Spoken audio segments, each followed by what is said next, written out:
What's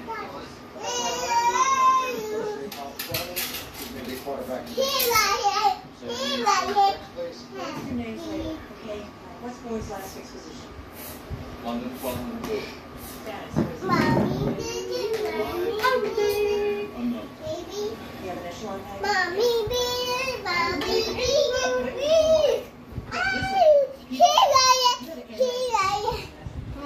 Jason, you were 9 hours behind the toughest target. Ko.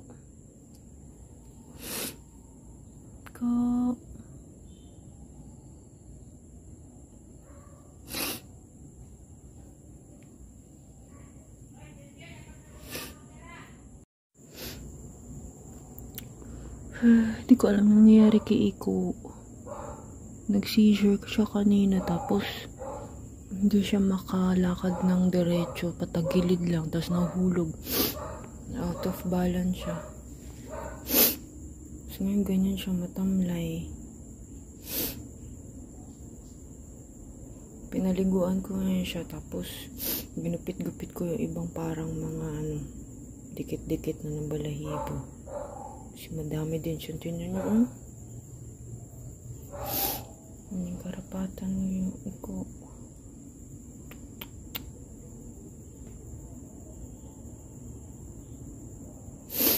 Naman si Iko.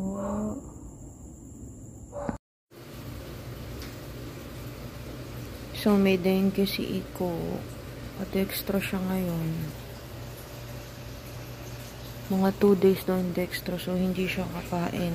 Mga 3rd day pa daw siya kakain, pero yung mga foods daw niya kailangan blanch na. Ito yung niya, result. Yan, positive siya sa ito, tsaka ito. Hindi ko rin ma-pronounce kung ano yung pangalan, pero yan. Ang baba ng platelet niya 44 lang, dapat 165. So dengue nga siya. Ano naman Iko?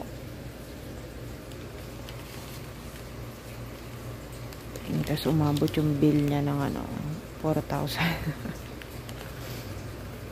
Ayan siya. So ang dami ginawa sa kanya, mga blood test, mga ganon-ganon.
Nagkaroon kami ng parang year-end blessing sa Salt. Kasi ito yung mga binigay ng mga members. Kasi hygiene kit man kami ngayon. So yan. So lalagay namin sila sa packs ng ganito. Yan. So ibibigay yan na nakalagay. So 45 kids. Tapos ito yung yan. So magpapack na tayo.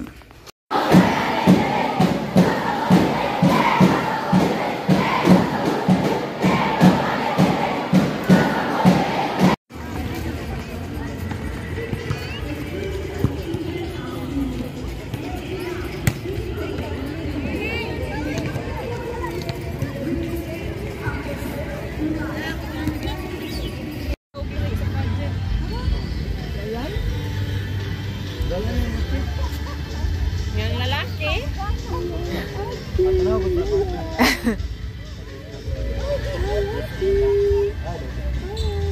Hindi yayay? Yayay natin. Yayay na. bro. May slipper mo. Mauna. Ate, awa, ate, uy. Ayaw mo. Uy!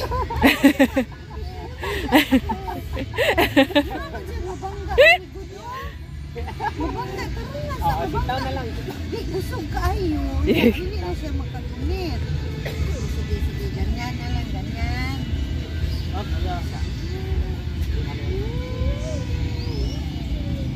Hawak dyan, oh, hawak dyan. Ate, hawak dyan.